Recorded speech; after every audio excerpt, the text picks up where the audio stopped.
Welcome back to another episode of Gridiron and Growth with Ryan Harris and myself. Today, it is just us, and these are going to be episodes. We're going to do these episodes frequently in terms of just asking us questions in terms of leadership, performance, mastery, our time in the NFL, and just what we are overall seeing, where we can actually give a great opinion and give great feedback in terms of our opinion. And today we're going to start with this question right here.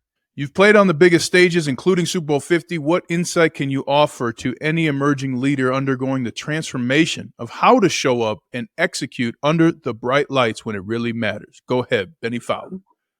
Transformation. So playing on some of the biggest stages, when I think about playing in Super Bowl 50, what comes to mind just from this question is preparation. Are you prepared? When it comes to the Super Bowl, I mean, that's the 18th game of the season or 19th game of the season, depending on if you had a bye or not. Well, I guess maybe 24 or 25th, including preseason, which I had to play because I was undrafted. So we do include preseason. Those are games. Yes. So if an emerging leader wants to get better and wants to have transformation and show up and execute, where's your knowledge level at? How are you executing in terms of your skill? And then where's your discipline? Focusing on those things, I think, is super important. How do you see it, my good friend? The first thing when you're performing in a big stage, you need no thing outside of yourself to be successful. This is a strong concept that I used throughout my entire career.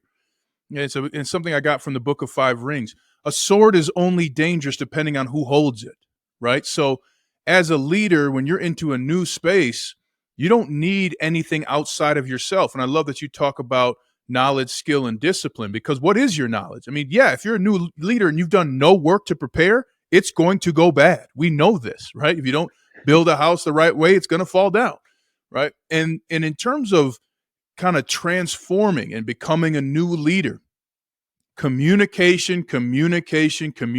As an offensive lineman, we are constantly talking before the snap. Even if it's to do nothing with the play to try and throw the defender off. But to me, what's shocking is how many people and how bad leaders and how average leaders rarely communicate. Hey, we're doing this, and you don't give an example of what it's going to help with. One of the things that I loved with Gary Kubiak and what I loved with some of the great coaches I played for, and Mike Tomlin and Mike Shanahan, they gave you the reason why we're doing this. At the Steelers, they say, we are here for one reason. And if you're not on board to do everything it takes to win a championship, take the door now, because we'll show it to you later. What's the communication? What are you expecting of the people working around you? And how are you presenting a united front? So that's my big thing. When you're transforming into a new role, you need nothing outside of yourself. Benny, when we were at the Super Bowl, you don't know this, but I used to always take omega-3s before games, and I always played better. It just was sharper. My mind was crisper. I could move quicker. When we got to the Super Bowl, I didn't have my omega-3s. And I remember having this moment in that locker. And I remember, Benny, you remember too, the red carpet and the red on the – and I was sitting there like, how could this not be in my bag? Doesn't matter. It's irrelevant. I have everything I need within me to go succeed today. And the other thing, too, you have to understand it's not going to be perfect. It shocks me and frustrates me when people will say, well, I don't want to do this because I'm not ready yet, or I don't want to do this because it's not ready yet. Man, you better go. You better run. You better try. And it does not have to be perfect. To be successful, you have to be willing, not perfect. And so between knowing that there is no thing outside of yourself that is going to make you successful and knowing that you don't have to be perfect to be successful, those are two things that will catapult you to where you want to go. I love that saying, you have to be willing, not perfect, to be successful. You just have to be willing. You have to be willing to go out there, be willing to step out there, be willing to do the hard things. And then I also want to double click on communication, because you said Mike Shanahan talked about the communication piece. And it obviously has trickled down to his son, Kyle Shanahan, because when I had my brief stint with the 49ers, Kyle Shanahan said in training camp, everything can be fixed with communication. Everything can be fixed with communication. And he was talking about at the time, he was just talking about being on time. Hey, guys, we're not going to accept anybody being late to meetings, to the practice field. And if anybody wants to know, it's $15,000-$20,000 fine if you were late to meetings, practice. I actually remember somebody playing for free on Sunday. Kubiak said, "Hey, you're playing for free tomorrow," because he was late to a Saturday meeting. But Kyle Shanahan always talks about everything can be fixed with communication. And I think sometimes leaders, it's okay to over communicate. It's not micromanaging. Over communicate your standards and what you expect, the foundation, what's important, what is the standard. Sometimes leaders can go out there and just do it without saying anything, but it's great to over communicate. Peyton was like that, over communicating all the time, making sure everybody was on the same page. Yeah, it's funny you said it about Peyton. I can still hear him hearing, and I don't know who he's talking to. You good? You good? Sometimes he'd be talking to us as a line after changing a play, but in the middle of the chaos, he would be like, "You good? You good?" You know, I mean, that really helps. And the communication I learned as an offensive lineman in the NFL, I've brought to life after football. I over communicate to my wife and kids. Hey, we got this going on today. Yeah, we talked about it yesterday, Dad. Good, great. Glad we're on the same page, so that everybody understands. And it's the easiest thing to forget because we think, hey, Benny's been in the room with me. He has to know it too. Maybe Benny had something going on or was distracted in that moment. Let's be clear on what we're doing here and what we're going to be doing in the future. And so I'm so thankful I was a lineman because our job depends on communicating with 4 other people.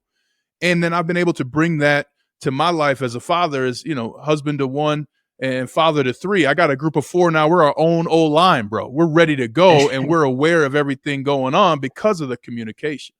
Yeah, I want to just continue to harp on communication right now just because I think it's just such an important topic. And yes, it's sometimes a buzzword and people always talk about it, but communication will never go away. And people talking about communication will never go away. And I know there are many different ways and forms of communication. And one of the things that I would love to ask you, and one of the things that I've seen, is that onboarding in companies is a communication tool that I think is not done very well. Talk to me about what you've seen in terms of the corporate world, in terms of onboarding and that type of communication from standards to processes. The number one mistake that leaders make is believing in the person that they're communicating to has the innate initiative themselves to complete the task.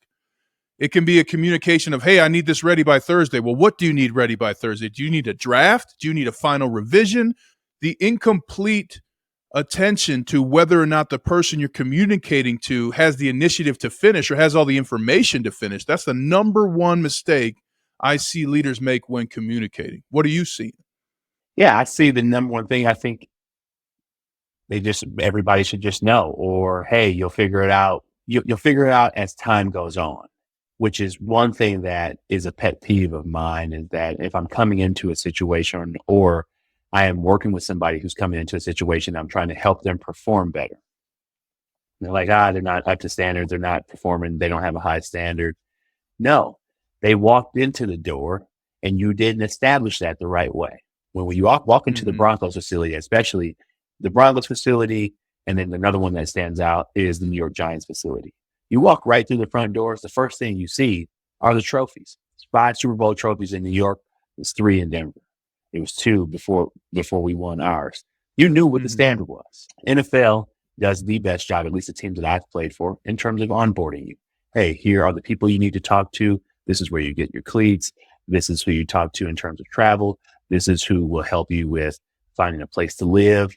But here are all the people that you need to know throughout the entire organization. They walk you through that, regardless if you're there for a week or you're going to be there for the next 5, 10 years, whatever it may be. Everybody, the first round picks gets the same walkthrough as the undrafted guys. Now, he might get his on his own, and the undrafted guys will go in a group, but everybody gets to see what the standard is, and everybody gets onboarded the right way because they want you to play and perform at the highest level. That's why they have the staff there.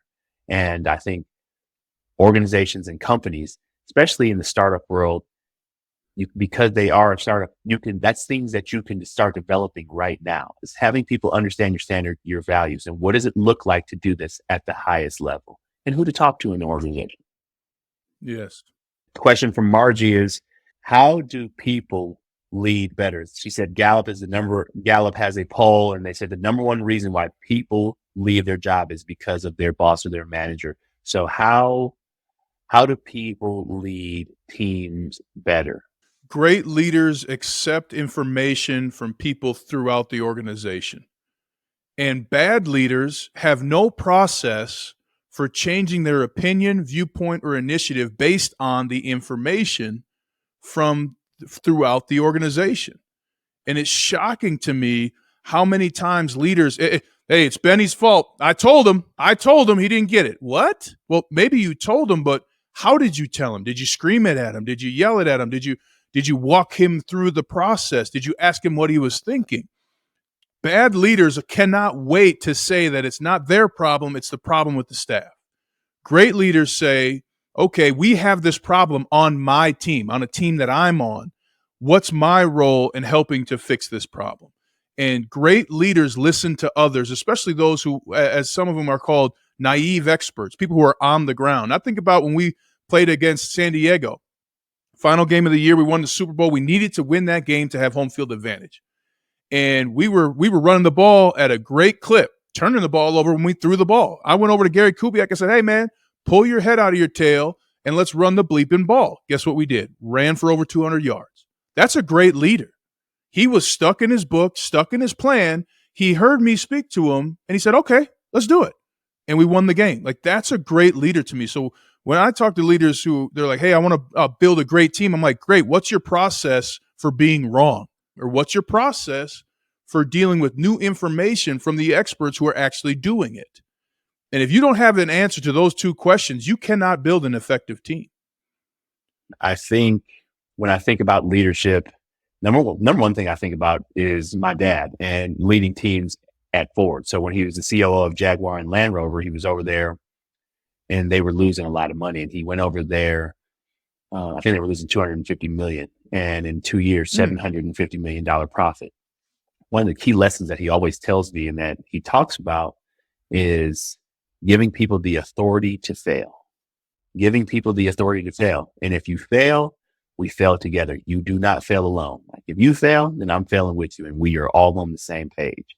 In football, the best coaches that I ever played for gave me a lot of freedom. They don't say, hey, when you get to 12 to 14 yards, you got to break down like this. It happened like that in college for me. You got to break down like this. And this is how the route has to be ran.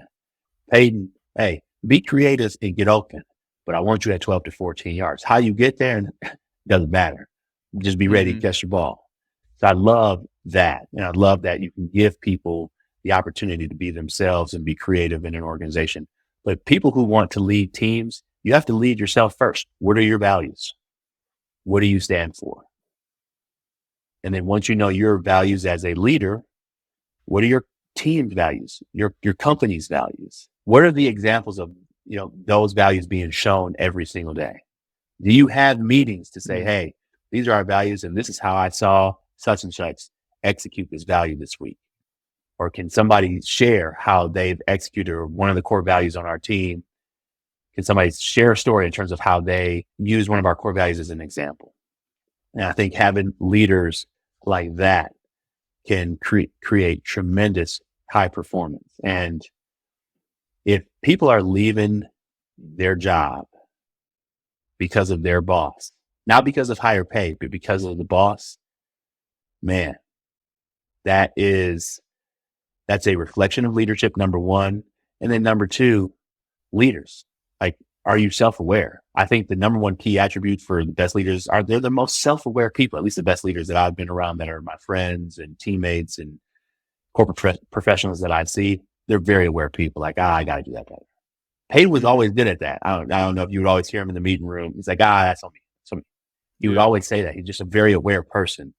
And I know we're talking about him a lot, but that's one of the best leaders that I've ever seen in real time and have leadership in real time. But you have to be able to just show up. You got to do the work. Leadership is not like one of these things where you take a course or you have the talk and then you stop. Your leadership is a constant. It's a mastery thing. Yes. It's a mastery thing. So, well, thanks, brother. Appreciate you, my brother. Thank you for coming on.